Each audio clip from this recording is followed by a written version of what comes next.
오늘 우리에게 주시는 하나님의 말씀은 디모데후서 1장 2절에서 5절입니다. 사랑하는 아들 디모데에게 편지하노니 하나님 아버지와 그리스도 예수 우리 주께로부터 은혜와 긍휼과 평강이 내게 있을지어다. 내가 밤낮 간구하는 가운데 쉬지 않고 너를 생각하여 청결한 양심으로 조상적부터 섬겨오는 하나님께 감사하고 내 눈물을 생각하여 너 보기를 원함은 내 기쁨이 가득하게 하려 함이니 이는 내 속에 거짓이 없는 믿음이 있음을 생각함이라. 이 믿음은 먼저 내 외조모 로이스와 내 어머니 유니게 속에 있더니 내 속에도 있는 줄을 확신하노라. 이는 살아계신 하나님의 말씀입니다. 아멘. 자, 오늘 다시 세우는 사명 시리즈 마지막 시간입니다. 오늘은 가정에 대한 말씀을 여러분들과 나누려고 하고요. 제목이 조금 깁니다. 건강한 가정에는 영적 아버지와 믿음의 어머니가 있습니다. 오늘 영적 아버지와 믿음의 어머니에 대한 이야기를 나누려고 합니다. 오늘 여러분들과 함께 나누는 이야기는 전혀 새로운 것이 아닙니다. 여러분들이 신앙생활을 하시면서 수십 년 지나오는 동안 늘 들었던 이야기입니다. 제가 준비하면서도 제가 새로운 걸 이야기할 게 없어요. 그런데 오늘 이 시간은 말씀을 통해 아는 것들을 확인하는 시간, 여러분들 마음에 새기는 시간이 되었으면 좋겠습니다.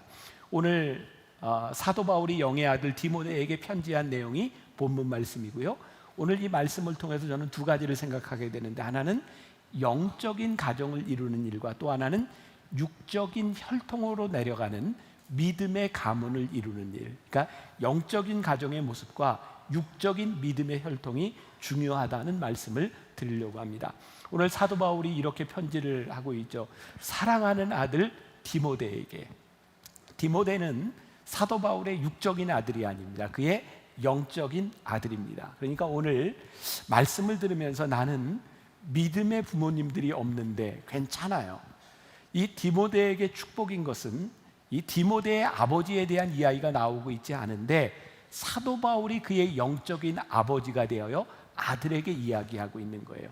그래서 오늘 우리들에게 중요한 것은 영적인 하나님 아버지를 우리들이 어떻게 관계를 맺을 것인가, 또 우리들에게 영적 멘토가 있다는 것이 얼마나 중요한가라고 하는 것도 생각하게 될 것이고, 디모데가 참 행복한 것, 그에게 영적인 아버지가 있었다는 것이다. 더불어서 오늘 사도 바울이 디모데를 칭찬하고 격려하는데 그에게 있는 믿음의 좋은 가문을 이야기하죠. 그에게는 외조모가 있었고 어머니가 있었다. 야, 너의 외조모와 너의 어머니의 믿음을 바라보니 내가 참 좋다, 이런 이야기를 하고 있어요. 우리들이 흔히 이야기하는 모태신앙인 거죠. 모태신앙이 요즘은 조금 다른 의미로 쓰여지고 있죠. 어머니로부터 이어진 신앙이 아니라 뭐든지 모태. 그래서 우리 교회 안에도 모태신앙이 참 많이 있어요. 모태신앙과 모태신앙. 참 많은 분들이 이런 모태신앙에 대해서 부러워하는 사람도 있고, 모태신앙을 가진 사람들은 나는 너무 신앙이 이렇게 매너리즘에 빠져 있어, 너무 습관적이야, 이렇게 이야기하는 분도 있습니다. 여러분들에게 한번 물어볼게요. 여러분들은 지금 여러분들의 가정이 신앙적으로 자랑스러우세요? 여러분, 우리들에게 이 모태신앙이라고 하는 말이 어쩌면 이런 의미일지도 몰라요. 나는 정말 좋은 신앙의 유산을 받았어. 여러분, 과거에 지나갔던 일들에 대해서는, 과거의 유산은 우리들이 바꿀 능력이 없습니다. 그것은 우리들에게 주어져 있는 거예요. 근데 우리들에게 아주 중요한 사명과 숙제가 있는 거죠. 미래의 가정에 대해서는 우리들이 선택할 수 있는 거예요. 그러니까 지금 우리들이 어떤 가정이냐, 이것도 중요하지만 앞으로 우리들에게 주어질 가정이 어떤 가정이냐라고 하는 것은 우리들이 만들어 갈 수 있는 거죠. 저는 신학교를 다니면서 제 친구들이 저를 참 많이 부러워했습니다.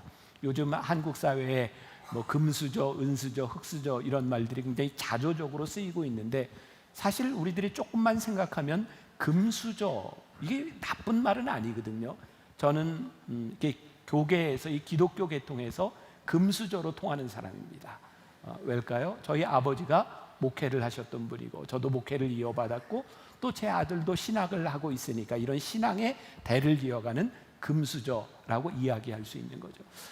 우리들이 때로는 부러움에서 또는 시기에서 아니면 우리들이 자조적으로 금수저, 은수저, 흙수저라고 하면서 왜 사회가 이렇게 주어져 있는가라고 이야기하지만 저는 솔직하게 이야기를 해서 여러분들에게 여러분들이 신앙의 금수저가 되는 것이 좋습니까? 신앙의 흙수저가 좋습니까? 라고 물어본다면 여러분들이 원하는 게 뭘까요? 그리고 내가 지금 그렇지 못하더라도 내 자녀들에게 신앙의 금수저를 물려준다고 하는 게 그렇게 나쁜 일일까요? 얼마나 좋은 일이겠습니까? 저는 신학교를 다닐 때 제 친구들이 저를 부러워하면서 야, 너는 목회자인 아버지를 둬서 얼마나 좋겠냐 그런 이야기를 많이 했어요. 네가 부럽다. 제가 여러분들에게 물어볼 텐데 그냥 솔직하게 대답하시면 됩니다. 제가 만나교회 담임 목사인데 제가 목회를 잘하나요? 못하나요? 잘한다고 생각하는 사람들은 표시를 하시고 못한다고 생각하는 사람들은 속으로만. 자, 다시 한번 여러분들 어떻게 돼요? 제가 목회 잘합니까? 네, 그래요. 자, 제가 무슨 얘기를 하고 싶은가? 제가 뭐 자랑하고 뭐 이러려고 하는 것이 아니라 제 친구들이 저를 보면서 부럽다. 너는 이렇게 목회를 하는 것을 보면 부럽다. 제가 우리 친구들에게 이런 얘기를 했습니다. 야, 나는 태어나면서부터 우리 아버지가 목회하는 모습을 보고 자랐어. 너희들은 너희들이 신학교 와서 너희들이 신학 공부를 하고 목회를 시작하는데 너희들하고 나하고 어떻게 비교가 되겠니? 어떻게 생각하세요? 자, 제가 뭐 자랑하려고 하는 것이 아니라 저는 보고 자란 거예요. 여러분, 우리 신앙에 있어서 정말 귀중한 게 있다고 생각하지 않으세요? 누군가를 바라보면 야, 너는 정말 믿음의 좋은 가문에서 태어났구나 라고 이야기할 때 왜 그것이 부러운가요? 그 자녀들이, 그 가정이 태어나면서부터 부모의 믿음을 보고 자란 거예요. 그것이 우리들에게 얼마나 큰 믿음의 유산이냐 이 말이에요. 근데 다시 말하면 내가 그렇게 자라지 못했다 할지라도 내 자식들에게 우리들이 보여줄 수 있는 믿음의 유산은 우리들에게 있지 않겠냐. 그러니까 그 첫 번째가 뭐냐면 축복이 되어지는 아버지가 될 수 있지 않을까. 오늘 본문 말씀 2절 다시 한번 보면 사랑하는 아들 디모데에게 편지하노니 하나님 아버지와 그리스도 예수 우리 주께로부터, 여기가 중요해요, 은혜와 긍휼과 평강이 내게 있을지어다. 그러니까 사도 바울이 지금 영의 아들 디모데에게 디모데야, 너에게 하나님의 은혜와 평강과 긍휼이 너에게 있으면 좋겠어. 이 말이 얼마나 큰 축복일까요?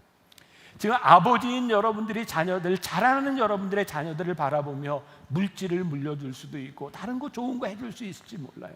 그러나 그 자녀들이 자라면서 아버지에게 얘야, 너에게 하나님의 은혜와 평강과 긍휼이 있기를 원한다. 그렇게 믿음으로 권면하는 말을 듣고 자라난 아버지에게로부터 이 신앙의 친밀한 이야기를 듣고 자라난 그 자식이 얼마나 귀하겠냐 이 말이에요. 그런데 성경에도 보면 신앙적으로 아주 역기능적인 가정의 이야기들이 여러 등장하고 있죠. 그 중에 하나가 창세기 27장에 나오는 이삭의 이야기예요. 여러분 이삭을 잘 아시죠? 이삭은 아브라함의 아들이에요. 이삭이 아들을 낳았습니다. 큰 아들이 에서, 작은 아들이 야곱. 혹시 모르시는 거 아니죠? 네, 자, 아브라함, 이삭, 그 다음에 야곱. 야곱에게는 쌍둥이 형이 있었어요. 에서입니다. 자, 27장 34절에 이삭의 아들이었던 에서의 울음의 이야기가 나와요. 34절 한번 같이 봉독해 볼까요? 시작. 에서가 그의 아버지의 말을 듣고 소리내어 울며 아버지에게 이르되 내 아버지여 내게 축복하소서, 내게도 그리하소서. 지금 에서의 마음이 무너지는 거예요. 왜냐하면 아버지 내게 축복해 주세요. 근데 이게 어떻게 된 일이냐면 당시 이스라엘의 풍습에 의하면 아버지가 아들에게 축복을 하는데 장자에게 유일하게 축복의 권한을 줍니다. 이 축복은 물질의 축복하고는 조금 다른 차원의 문제입니다. 아버지의 전통이 내려가는 거죠. 그런데 우리가 아는 것처럼 야곱이 형 에서의 축복을 가로채서 몰래 아버지의 축복을 받고 났는데 이걸 또 할 수 없는 거예요. 그러니까 에서가 그것을 듣고 아버지 나에게도 축복해 주세요. 이 에서의 마음이 무너진 건 아버지의 축복을 받지 못했다는 거예요. 여러분, 이것은 한 번의 축복 기도의 차원의 문제지만 우리의 가정의 자녀들이 마음 아프고 찢어지는 것 중에 하나가 뭐냐면 내가 아버지의 축복을 받지 못하고 어머니의 축복을 받지 못하고 살아갈 때 그 마음의 상처들을 경험하는 거죠. 근데 오늘 이 역기능적인 가정, 창세기 27장 1절이 이렇게 시작하고 있거든요. 이삭이 나이 많아 눈이 어두워 잘 보지 못하더니. 근데 저는 말씀을 묵상하다가 이것은 이삭이 나이가 들어서 단지 눈이 안 보인다는 차원이 아니라 그가 영적으로 어두워져 있는 상황이라는 생각이 저에겐 들었어요. 자, 하나님께서요 이삭에게 자식을 주셨는데 지금 이 역기능적인 기능이 일어났던 이 일은 갑자기 일어난 게 아니었어요. 리브가의 태중에 야곱과 에서가 있을 때 이미 하나님께서 예언해 주셨어요. 너희의 자식들이 태중에 있는데 서로 싸우고 있는데 야곱 그 작은 아들을 통해서 하나님이 축복을 주시겠다고 말씀하셨거든요. 그러니까 이삭과 그의 아내였던 리브가가 이것을 이미 알고 있었어요. 그러니까 하나님의 섭리가 이미 그 가정에 주어졌음에도 불구하고 아버지와 어머니가 그 하나님의 섭리를 자식들에게 가르쳐 주지 않은 거예요. 자, 다시 이야기를 하면 여기에서 이 축복이라고 하는 것은 단순한 물질적인 축복을 의미하는 게 아닙니다. 이삭이 야곱에게 축복했지만 에서 역시 많은 물질을 소유한 부자가 되었어요.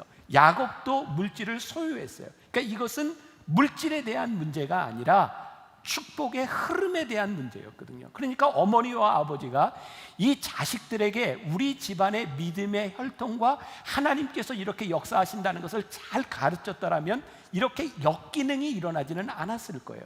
그런데 이삭은 큰아들 에서를 편애했다고 되어 있어요. 왜냐하면 이삭이 보기에 사냥도 하고 남자다운 큰 아들이 마음에 드는 거예요. 그런데 리브가는 늘 옆에서 딸처럼 구는 딸 같은 아들이 마음에 드는 거예요. 그래서 아버지는 큰 아들을 사랑하고 편애했고 어머니는 작은 아들을 사랑하는데 편애했어요. 자, 편애라고 하는 게 뭘까요? 사랑을 받는 입장에서는 큰 사랑을 받지만 사랑을 받지 못하는 입장에서는 차별을 받는 거예요. 그러니까 이 가정의 문제는 뭐냐면 하나님께서 자식을 주셨는데 자식을 똑같이 사랑하지 못한 거죠. 자, 우리들이 부모된 입장에서 생각해 봅시다. 자식들 중에 내 마음이 더 가는 자식이 있어요. 내 성격하고 비슷한 자식도 있어요. 그러니까 내가 더 사랑하고 싶은 자식이 있을지 몰라요. 그런데 그것이 하나님 앞에 올바른 일이 아니라는 거죠. 이 부모의 이 역기능적인 부모의 문제는 뭐냐면 하나님의 뜻을 쫓아 행하지 아니하고 자신의 기호에 맞는 대로 자식을 양육했다는 거예요. 그러니까 여러분들, 우리들에게 주어진 이 가정이 우리들의 기호에 따라 양육되어야 되는 것이 아니라 이 가정을 바라보는 하나님의 뜻이 보여야 되고 하나님의 섭리가 보여져야 되는데 그 가정이 그렇지 못했어요. 그래서 야곱과 에서 사이에 분쟁도 생겼고 그 이삭은 마음이 많이 상했죠. 그런데 거기서 끝나지 않아요. 야곱에게는 아들이 12명이 있었습니다. 그런데 그렇게 상처받고 자란 야곱이 상처를 받았으면 그 상처가 치유되어야 할 터인데 그가 받았던 아픔을 그의 아들들에게 똑같이 하죠. 12명의 아들 중에 유독 요셉을 사랑합니다.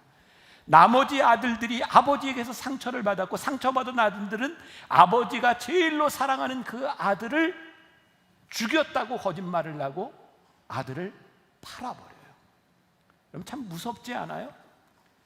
아버지에게서 잘못된 역기능이 거기서 끝나지 않고 그 자식에게도 이어지는 것이 참 무서운 일입니다. 그러면 우리들에게 절망적인 일일까요? 제가 오늘 여러분들에게 정말 권하고 싶은 일 가운데 하나가 역기능적인 우리의 가정의 모습이 있다고 하면 이것을 누가 끊을 것이냐라는 거예요. 아버지의 사랑을 받지 못해서 상처받은 그 영혼들이 하나님 아버지의 관계와 사랑 가운데서 이 역기능을 끊어버려야 한다는 거예요. 자, 여러분들, 우리가 잘 알고 있는 누가복음 15장에 돌아온 탕자의 이야기가 있습니다. 돌아온 탕자의 주인공은 누구예요? 저는 어려운 건 안 물어요. 탕자죠. 제목에 나와 있잖아요. 그래서 우리는 그동안 탕자에 대한 이야기를 많이 들었고, 우리는 전도지에 그 그림을 그려서 여러분, 우리들이 죄를 짓고 떠나갔지만 돌아오세요. 탕자는 아버지가 받아주십니다. 그래서 탕자에 대한 이야기를 많이 했어요. 영어로 이 돌아온 탕자를 prodigal son이라고 합니다. prodigal이라고 하는 말이요, 웹스터 사전에 보면 아낌없이 주는, 허비하는 그런 얘기입니다. 여기서 prodigal이라고 하는 말은 아들에게 초점이 맞춰진 것이 아니라 아들에게 아낌없이 사랑을 허비하고 있는 그 아버지의 아들이라는 거예요. 그러니까 우리들이 지금까지 생각했던 아들이 죄를 졌지만 그 아들이 돌아오면 된다, 여기에 초점이 맞춰진 것이 아니라 그 아들을 끝까지 잊어버리지 않고 기다리시는, 아낌없이 주는 아버지와의 관계의 회복에 이 말씀이 초점이 있는 거예요. 그러니까 오늘 우리들에게 역기능적인 가정으로 인하여 우리의 가정이 깨어졌다, 이것이 절망이 아니라 우리들의 인생에서 하나님 아버지, 아낌없이 우리들에게 사랑을 주시는 그 하나님을 만남으로 인하여 우리의 가정이 어떻게 회복되느냐에 대한 문제인 거죠. 야곱이 그렇게 역기능적인 가정에서 그가 많은 상처를 가지고 있지만 그래도 야곱이 하나님을 붙들 수 있었던 것이 뭐냐면 베델에서 하나님을 만난 거죠. 그는 완전하지 못했지만 하나님 아버지를 만난 경험이 있어요. 요셉은 형제들에게 팔려나간 아픔이 있었지만 애굽에서 살아가는 동안 하나님과 동행하며 인격적인 만남 가운데서 살았던 사람이에요. 그는 그의 상처를 극복하죠. 그래서 오늘 우리들에게 이 가정의 역기능적인 부분들이 우리들에게 절망적인 것이 아니라 우리들이 어떻게 소망적인 가정을 만들 것인가, 하나님과의 관계를 회복할 것인가, 영적인 관계에 있는 거예요. 그래서 오늘 여러분들에게 제가 권면하고, 우리들이 모르는 이야기 아니거든요. 우리들이 영적으로 건강한 가정을 만든다고 하는 것이 얼마나 중요한 일인가. 이제 저도 결혼 정년기에 아이들을 두고 있어요. 여러분들 중에도 많은 이제 결혼 이제 출가를 시킨 가정도 있는데, 제가 우리 교회에서 그런 경우들을 참 많이 보거든요. 다는 아니지만 결혼시킬 때 되면 아들내미가 며느리감을 데려오면 그렇게 마음에 들어하는 사람이 많지 않더라고요. 딸내미가 사위감을 가지고 오면 그렇게 쉽게 마음에 들어하는 사람이 많지 않더라고요. 부모가 원하는 것과 다른 거죠. 저도 결혼 정년기에 아이들을 두면서 제 마음속에 이런 생각을 하는 거예요. 이놈들이 누구를 데려올까, 누구와 결혼할까 라고 생각하면서 내가 우리 아이를 영적으로 잘 양육했다면 그 아이가 데려오는 사람이 누군지 모르지만 내가 자식을 믿어줄 수 있을까? 자식이 부모를 바라보며 우리 부모님은 신앙적으로 정말 좋은 부모님이야 라고 생각한다면 자식이 부모님이 이 사람이 좋다라고 이야기할 때 부모님을 믿어줄 수 있는 사람이 되어줄 수 있는가? 결국 우리들에게 이 신뢰라고 하는 것, 하나님 안에 우리들이 영적 가정을 만든다고 하는 것은 우리 자녀들과 부모들 사이에 일어날 수 있는 많은 관계적인 측면에서도 작용을 하는 거죠.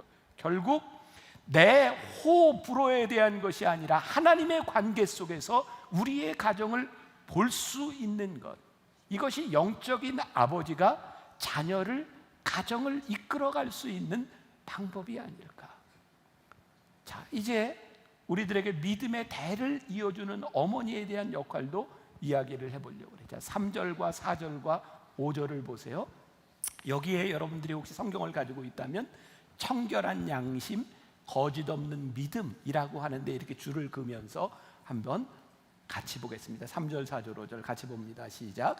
내가 밤낮 간구하는 가운데 쉬지 않고 너를 생각하여 청결한 양심으로 조상 쪽부터 섬겨오는 하나님께 감사하고 내 눈물을 생각하여 너 보기를 원함은 내 기쁨이 가득하게 하려 함이니 이는 내 속에 거짓이 없는 믿음이 있음을 생각함이라. 이 믿음은 먼저 내 외조모 로이스와 내 어머니 유니게 속에 있더니 내 속에 있는 줄을 확신하노라. 자, 문맥상 보세요. 사도 바울이 디모데를 바라보며 참 기쁘고 참 네가 좋다 이렇게 이야기를 하고 있는데 그 좋은 이유가 5절에 나와 있는 거죠. 내 속에 거짓된 믿음이 없구나. 그게 사도 바울에게 이 디모데를 보면서 너무 귀한 거예요. 그런데 정말 중요한 게 뭐예요? 너에게 거짓된 믿음이 없는 이유가 너의 외조모 로이스와 내 어머니 유니게 속에도 거짓 믿음이 없더니 너에게도 거짓 믿음이 없구나. 그러니까 그의 외조모와 어머니를 바라보며 디모데에게 있는 믿음을 칭찬하고 있는 거죠. 자, 여기에 청결한 양심, 거짓 없는 믿음, 여기에는 뭐가 전제가 되어 있어요? 거짓 있는 믿음도 있다는 거예요. 거짓된 믿음도 있다는 거예요. 그러니까 우리의 자녀들에게서 보이는 참된 믿음은 어머니의 참된 믿음에서부터 나타나는 것인데, 오늘 우리의 가정의 신앙의 큰 아픔 가운데 뭐냐면, 하나님을 믿는다고 하면서 우리들에게 신앙이 있다고 하면서 우리의 가정 가운데 참된 믿음을 보여주지 못함으로 인하여 아파하고 힘들어하는 가정이 있다. 하나님께서 우리의 가정을 만들어줬을 때 굉장히 중요한 원리가 있어요. 보시기에 좋았다라는 거예요. 제가 결혼 주례를 할 때 늘 하는 이야기예요. 그러니까 우리 교인들 중에 혹시 제가 결혼 주례를 하는 결혼식에 참석한 분들은 몇 번 들어봤을 거예요. 제가 이렇게 이야기합니다. 하나님께서 이 가정을 만들어진 중요한 창세기의 원리가 있는데, 창조의 원리가 있는데, 하나님께서 아담을 보시고 보시기에 좋지 아니하여 보기에 좋도록 돕는 배필을 만들어 주셨다는 거예요. 그러니까 이 결혼은요, 가정은요, 돕는 배필로 하나님께서 만들어 주신 것이지, 돕는 사람으로 만들어 주신 것이지, 도와달라 그렇게 만들어 주신 게 아니라는 거예요. 이게 가정의 아픔은 어디 가운데서 시작이 되는가? 남편이 아내를 향하여 네가 나 좀 도와줬으면 좋겠다. 아내가 남편을 바라보며 서로 도와달라고 이야기를 하는데 그 도움을 충족시킬 만한 방법은 없는 거예요. 왜? 내 기준을 만족시킬 수 없어요. 자식이 부모를 바라보며 부모가 나를 좀 도와줬으면 좋겠다라고 하는 마음을 충족해 줄 수 있는 부모는 없는 거예요. 부모가 자식을 바라보며 이 자식이 커서 나에게 이런 자식이 되었으면 좋겠다고 생각하지만 그런 자식은 우리들에게 없다는 거예요. 결국 가정의 아픔과 깨어짐에 대한 아픔들은 다 내가 나에게 도움이 됐으면 좋겠다라고 생각하기 때문에 오는 거예요. 그래서 가정의 중요한 이 참된 믿음은요, 하나님께서 우리들에게 준 중요한 원리 가운데 하나는, 가정이 가질 수 있는 행복감은 어디에서부터 오는 것이냐면, 내가 이 사람에게 좋은 사람이 되려고 할 때 오는 거죠.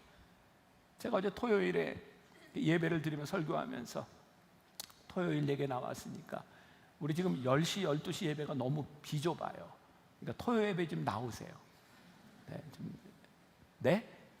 네, 토요 예배 가끔 이렇게 나오셔서 좀 이렇게 다른 사람들에게 자리도 좀 배려하고 그러면 좋을 것 같아요. 제가 이렇게 아내를 토요일 날 보니까 그땐 교인이 그렇게 많지 않으니까 저기 보이더라고요.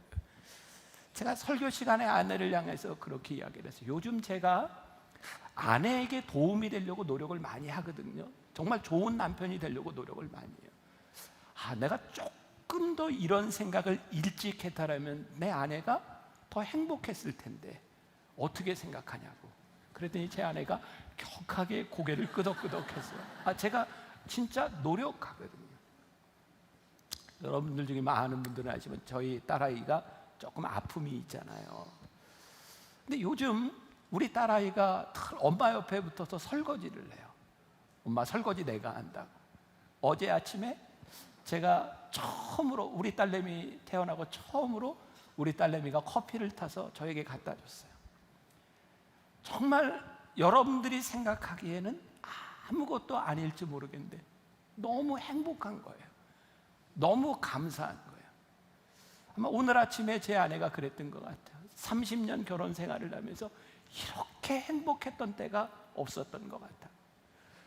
여러분들의 가정에 어떤 문제가, 어떤 일들이 있는지 모르지만 저도 저희의 가정에서 많은 일들을 경험하며 지나가고 있거든요.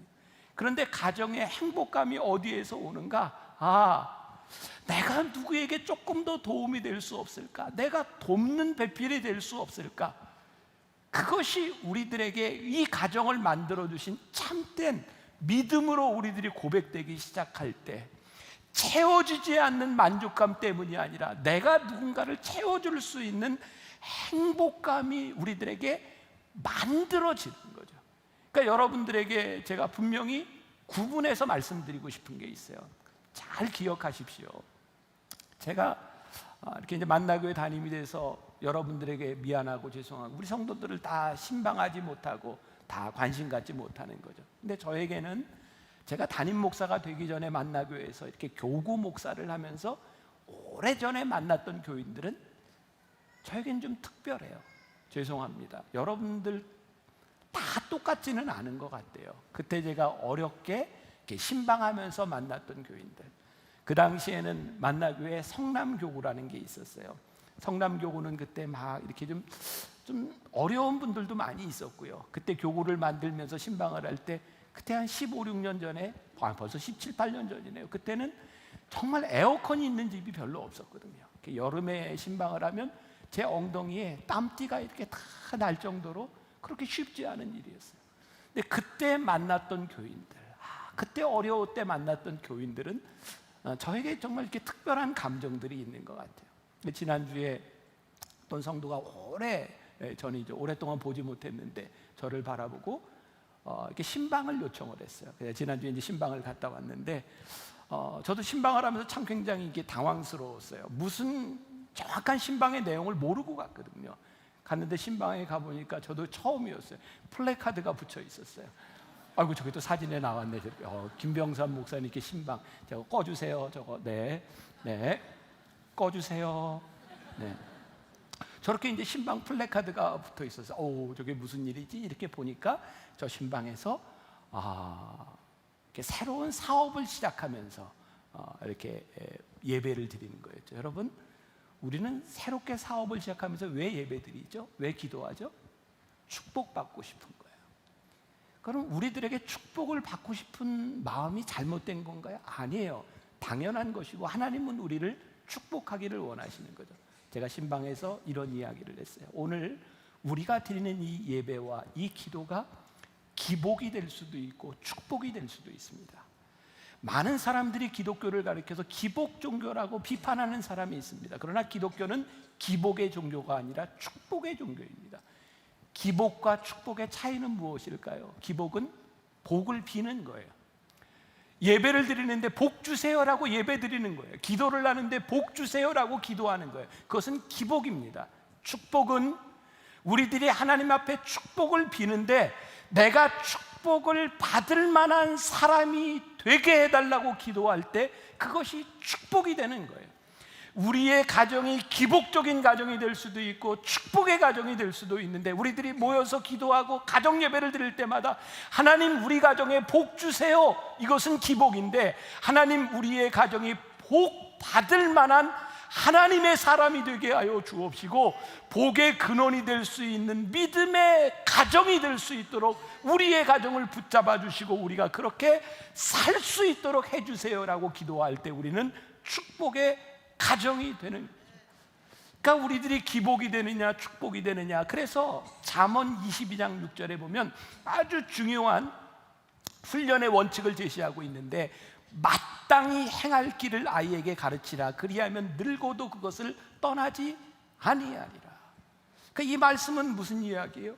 우리들이 가정에서 예배를 드리고 우리들이 신앙교육을 하고 가정 사역 여러 가지를 하는데 마땅히 행할 길을 가르치지 않는다는 거예요. 제가 그제 금요일에 오살리 기도원에서 어떤 집회가 있었습니다. 집회를 마치고 났는데 어떤 분이 급하게 저에게 쪽지를 하나 주고 갔어요. 급해서 자기 수련회에 와 있던 그 이름표를 뽑아가지고 저에게 메모를 해서 주고 갔는데 이런 내용이었어요. 목사님, 저의 위선이 아들을 교회에서 떠나게 합니다. 제대하고 직업을 구하는 중이지만 제 기도는 그것이 아닙니다. 아들이 분당에 머물 수 있는 직업을 얻어서 목사님 곁에서 양육되게 기도해 주세요. 그리고 밑에 이제 연락처랑 이런 걸 저에게 주었어요. 여기에서 물론 그분이 그날 저녁 예배 때 은혜를 받았으니까 만나교회 옆에서 직업을 놓고 목사님의 교육을 받았으면 좋겠습니다. 근데 저는 이게 저의 눈에 들어오는 게 아니었어요. 저는 이 어머니의 아픈 마음이 보였어요. 목사님, 저의 위선이 아들을 교회에서 떠나게 만들었습니다. 지금 어디에서 신앙생활을 하느냐, 그것이 중요한 게 아니라 위선이 아들을 떠나게 만들었습니다. 우리가 복된 가정을 꿈꾸며 믿음의 가정을 꿈꾸는데 우리는 너무나 자의적이고 너무나 자기중심적이고 너무나 거짓된 믿음을 우리 자녀들에게 보내주고, 우리의 가정에서 우리의 자녀들과 우리의 가정이 교회를 떠나는, 신앙을 떠나는 이유 가운데 하나가, 상처를 받는 이유 가운데 하나가 마땅히 행할 것을 가르쳐 주지 못하고 우리들이 상처를 받는 역기능적인 가정이 되는 것은 아닌가. 그래서 축복의 가정을 원한다면 우리들이 마땅히 행할 일이 무엇인지, 지혜가 무엇이고 의가 무엇이고 거룩이 무엇이고 평화가 무엇이고 생명이 무엇이고 주님과 동행하는 것이 무엇인지를 마땅히 행할 것을 우리들이 가르쳐 줘야 하는데, 우리가 그 마땅히 행할 것을 가르치지 못하고 있다는 거예요. 그리고 이 마땅히 행할 것이라고 하는 것은 어떤 면에서 보면 훈련에 대한 문제인 것 같아요. 여러분, 마땅히 행할 것을 가르치는 게 쉽지 않습니다. 자, 제가 오늘 막 금수저에다 막 제 자랑이 좀 나오는데, 그냥 자랑하는 김에 그냥 끝까지 가볼랍니다. 네. 제가 운동신경이 꽤 좋습니다. 제가 제주도에서 한번 말을 타본 적이 있거든요. 말을 타는데 생각보다 말 위에 올라가니까 무섭더라고요. 꽤 높더라고요. 처음에는 이렇게 말을 타면서 이렇게 걷는 것부터 가르쳐 주더라고요. 따그닥 이렇게 걷는데, 조금 있다가 그분이 혼자 달려보라 그러는 거예요. 그래서 말 고삐를 잡고 달리는데, 그렇죠? 따그닥 하잖아요. 속도를 좀 냈습니다. 근데 굉장히 힘든 거예요. 굉장히 몸이 불편해요. 근데 제가 워낙 운동신경이 좋으니까 이렇게 이제 말을 타다가 이게 아니구나 라는 생각이 들었어요. 이게 따그닥 말이 움직일 때 말의 호흡과 말의 행동에 내 몸을 이렇게 맞춰주지 않으면 이게 계속 어긋나니까 힘든 거예요. 그래서 그때부터 말의 호흡과 말이 움직이는 것에 내 몸을 맞추기 시작했어요. 이게 아무나 하는 게 아닙니다. 이렇게 하는데 속도도 나기 시작하고 편안해지기 시작하는 거예요. 그러니까 저는요, 천상 목사라 말 타면서도 설교하고 연관이 되는 거예요. 이게 그렇구나.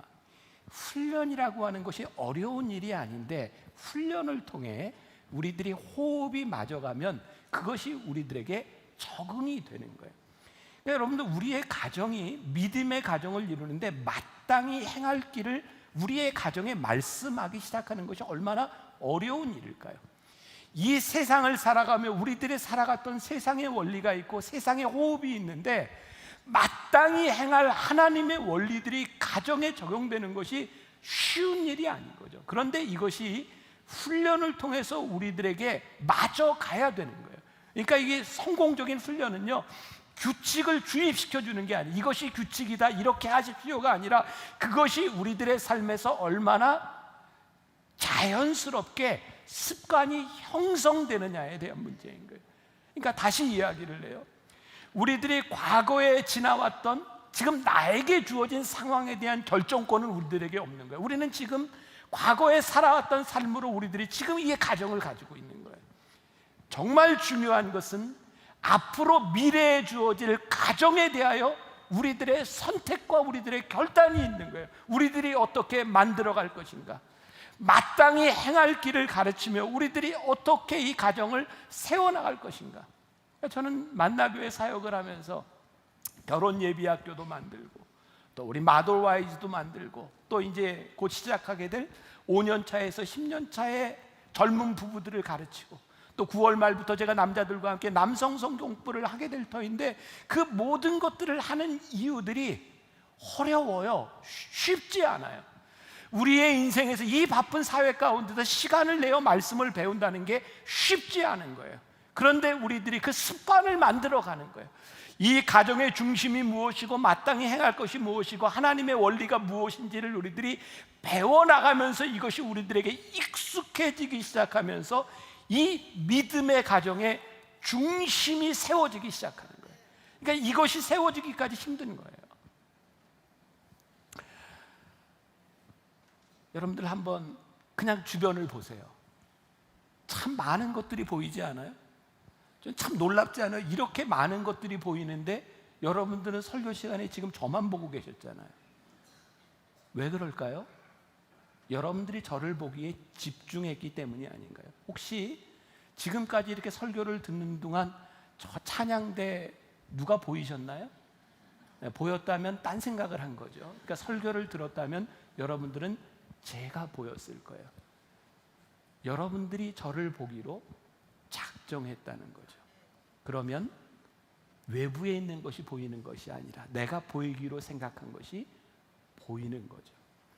여러분들이 이렇게 작정하면 되는 일도 있지만 훈련하지 않으면 안 되는 일도 있는 거예요. 제 아내가 보청기를 낀 지 한 10년쯤 됐습니다. 제가 자랑을 한 김에 조금 더 해도 될까요?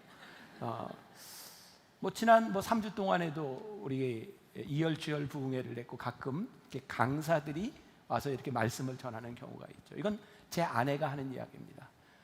어떤 강사가 와서 설교를 해도 자기가 듣기에는 제가 최고래요. 자, 근데 끝까지 들으셔야 돼요. 그런데 최고인 이유가 뭐냐면 제 아내가 보청기를 이렇게 끼다 보니까 이제 10년째 됐는데 보청기를 끼고 제일 힘들었던 게요. 보청기를 끄면 모든 소리가 다 크게 들립니다. 너무너무 힘들대요. 저는 안 껴봤으니까 모르는데 그래서 보청기를 끼고 여기 보청기를 낀 분들은 아마 공감이 가실 거예요. 어떤 훈련을 하냐면 내가 듣고 싶은 소리를 듣는 훈련을 하는 거예요. 참 신기하죠. 사람의 귀가 막 소리들이 들리는데 내가 듣고 싶은 소리를 듣는 훈련을 하는 거예요. 근데 제 아내는 저와 함께 30년을 살면서 얼마나 많은 설교를 들었겠습니까? 그러니까 설교를 들으면서 제 설교를 듣는 귀에 최적화가 되어 있는 거예요. 그래서 어떤 목사님이 설교를 와서 해도 처음 듣는 소리들은 안 들리는 거예요. 제 아내는 제가 최고라는 거예요. 그런데 저에게 이런 이야기를 해요. 여러분, 솔직하게 이해해요. 저는 솔직한 걸 좋아하니까. 지금 이렇게 설교를 들으면서 여러분들 느끼기에 제가 발음이 참 정확하지 않습니까? 격하게, 네, 굉장히 정확하거든요. 제 아내가 제 아내가 이런 이야기를 하는 거예요. 제가 발음이 정확한 이유가 뭐냐면 제 아내가 귀가 너무 안 좋으니까 덜 안 들린다고 하니까 제가 아내에게 말을 잘 전달하기 위해서 살다 보니 발음이 정확해졌다는 거예요. 그래서 제가 이렇게 발음이 정확한 목사가 된 것은 자기 때문이라는 거예요. 이게 그러니까 누구 칭찬인지 모르겠어요. 이게 부부는 이렇게 닮아가는 거죠. 자, 제가 무슨 얘기를 하고 싶어요? 제 아내가 말을 듣는데 제 소리가 들리고 듣고 싶은 것을 듣는데 그렇게 쉽지 않았다는 거예요. 여러분, 이 세상에는 얼마나 많은 소리들이 있어요. 우리들이 신앙으로 말씀으로 훈련되지 않으면 우리들이 들어야 될 소리를 듣는 것이 쉽지 않은 거예요. 결국 우리들의 삶의 중심이 무엇이 있는가, 이 중심에서 무엇이 나를 이끌어주고 이 원리가 나를 무엇이 붙잡아 주는가, 이것이 확실하지 않으면 이 세상 가운데서 우리들이 믿음의 가문을 이어가고 영적 원리를 가지는 것이 결코 쉽지 않다는 거예요. 그래서 제가 남성 성경 공부를 할 때 남자들에게 끊임없이 가르치는 게 있는 거예요. 여러분, 여러분들의 삶의 중심 우선순위가 무엇이 돼야 되는가를 분명히 생각하십시오. 첫 번째, 우리의 신앙에서 하나님 중심으로 살아간다는 것이 무엇인지를 알아야 되고, 두 번째 중요한 것이 가정을 중심으로 살아가는 것이 무엇이 중요한지를 알아야 되고, 세 번째 직업이 중요하다는 것을 잊지 마. 이게 신앙의 원리라는 거예요. 예를 들어보면 여러분들이 살아가다가 여러분들의 삶에는 많은 선택의 기회들이 있는 거예요. 이 직장을 선택할지 이 직장을 선택할지, 물론 이 선택하는 거에 따라서 돈에 대한 문제, 편리성에 대한 문제, 많은 것들이 우리들에게 작용이 된다는 거죠. 그런데 하나님 중심적으로 살아간다고 하는 것은 우리의 가정을 바라보며 내가 직업을 선택할 때 돈에 대한 손해를 볼 수 있어요. 때로는 내 포지션에 대한 손해가 될 수도 있지만 그럼에도 불구하고 이 손해를 보아야 내가 믿음을 지키고 내 신앙의 중심이 세워지는 것이라면 기꺼이 손해볼 수 있는 거예요. 왜? 나의 중심이 정해져 있으니까. 여러분들이 직장을 정할 때 여러분들의 자녀와 가정을 바라보면서 내가 이 직장을 정하면 내가 돈을 더 많이 벌 수 있을지 모르지만 우리의 가정에 조금이라도 해가 된다면 내 삶의 기준의 원칙이 무엇이 돼야 되는가, 이 말이에요. 그러니까 우리들이 하나님의 말씀을 배우고 마땅히 행할 것을 가르치고 우리 자녀들에게 하나님의 말씀의 원리가 무엇인지를 우리들이 가르치고 지키게 될 때 우리는 기복이 아니라 축복을 받는 가정이 되는 거죠. 그러니까 오늘 여러분들에게 도전해드리고 싶은 게 무엇이냐? 기복이 아닌 축복의 가정이 되었으면 좋겠다. 제가 사진을 하나 보여드릴게요. 지난 변화산 때 일산에 있는 어떤 가정에서 저렇게 사진을 찍어서 보내줬어요. 아이들과 함께 새벽 예배를 일산에서 드리고 있는 거. 교회 올 수 있는 사정이 안 되는 거죠. 저는 저 아이들을 보면서, 저 사진을 보면서, 저 아이들에게 저 새벽에 일어나서 영상으로 예배를 드리는 저 시간이 얼마나 귀한 시간일까. 물론 변화산 때는 더 멀리서 오는 분들도 있어요. 그분들도 귀해요. 그러나 여러 가지 사정으로 인해서 예배를 참석하지 못하는 사람도 많고, 여러분들이 이 가까이에서 새벽 예배를 드릴 수 있다는 것이 여러분들에게 얼마나 큰 축복인 줄 아세요? 저는 저 사진을 보면서 저 아이들에게 심겨졌던 저 믿음의 추억들은 아이들이 앞으로 살아가면서 혹시 빗나갈지 몰라요. 하나님을 떠나갈지 몰라요. 근데 그 아이들로 하여금 돌아오게 만드는 것은 믿음의 추억. 저 만나교회를 보면 요즘 새로 등록하는 저희 교회는 젊은 부부들이 참 많아요. 이렇게 젊은 부부들을 보면 대부분이 모태신앙이에요. 근데 그분들이 거의 동일한 패턴을 가지고 있어요. 직장 때문에 여기저기 옮겨 다니다가 아이들을 키우면서 너무 힘들다가 이제 아이들이 얼마큼 자라서 젊은 부부들이 됐는데 어떻게 신앙생활을 할까 고민하다가 다시 돌아오는 거예요. 저는 그 젊은 부부들을 보면서 저들의 마음속에 새겨져 있었던 그 모태신앙, 그때 가지고 있었던 믿음의 추억들이 결국은 하나님의 말씀 앞에 돌아오게 만드는구나. 그러니까 여러분들 마땅히 행할 바를 여러분들이 자녀들에게 가르치고 믿음의 축복의 가정을 만드는 것은 어쩌면 지금 우리들의 눈에 그대로 결과로 드러나지 않는 경우일 수 있어요. 그런데 절대로 헛되지 않은 거예요. 제가 우리 젊은 청년들에게 가장 이상적인 가정, 교회에서 함께 신앙생활하다 연애해라, 그리고 결혼해, 그리고 한 가지 더 이렇게 조금 미진하면 너 변화산 매달 몇 개 있어 물어봐. 그럼 돼. 우리의 믿음의 추억을 가지고 있었던 그런 믿음의 뿌리를 가지고 있었던 가정들이 하나님 앞에서 중심을 잡는 것, 그게 참 중요하다는 것을 안다면 여러분들의 가정에 영적인 아버지, 믿음의 대를 이어줄 수 있는, 참됨을 보여줄 수 있는 어머니, 믿음의 중심을 가지는 여러분들이 되시기를 주님의 이름으로 간절히 축원합니다. 우리 많이 불렀던 찬양이죠. 우리 사철의 봄바람 불어있고 우리의 가정을 생각하며 함께 찬양하겠습니다.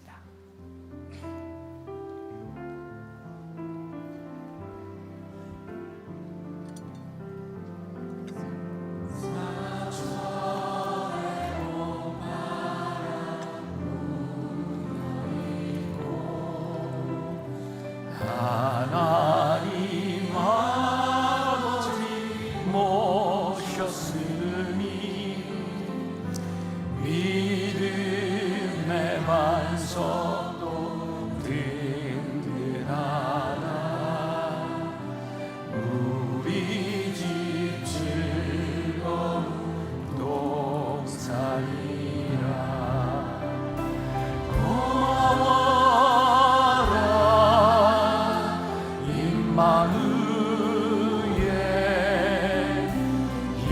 예수만 섬기는 우리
아침과 저녁에 우리 함께 일어나 찬양하겠습니다.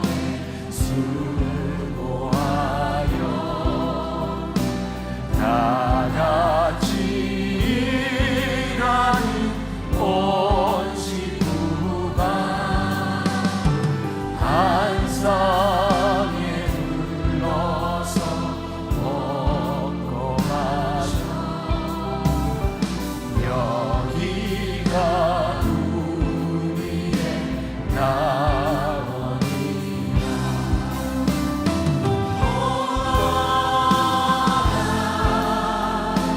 임마누엘 예수만 섬기는 우리 주 고마워라. 임마누엘 복되고 즐거운 하루 고마워라.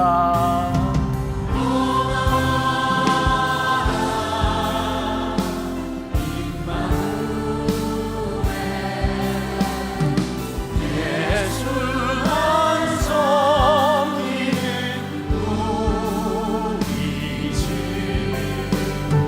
고마워라.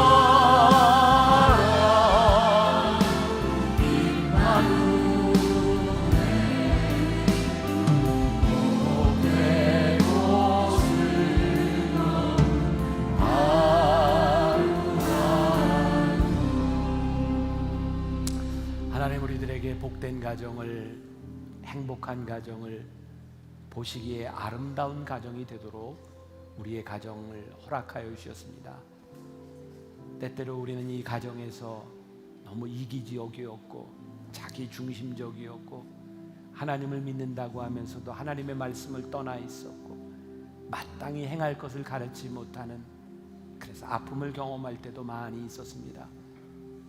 하나님, 지금까지 우리들이 살아왔던 삶을 우리가 바꿀 수는 없지만 앞으로 살아갈 인생을 우리들이 만들어갈 수는 있는데, 하나님의 말씀 붙들고 믿음 붙들고 영적인 아버지와 믿음의 어머니들이 이 가정을 아름답게 세워가게 하여 주옵시고 복된 가정을 이루게 하여 주옵소서.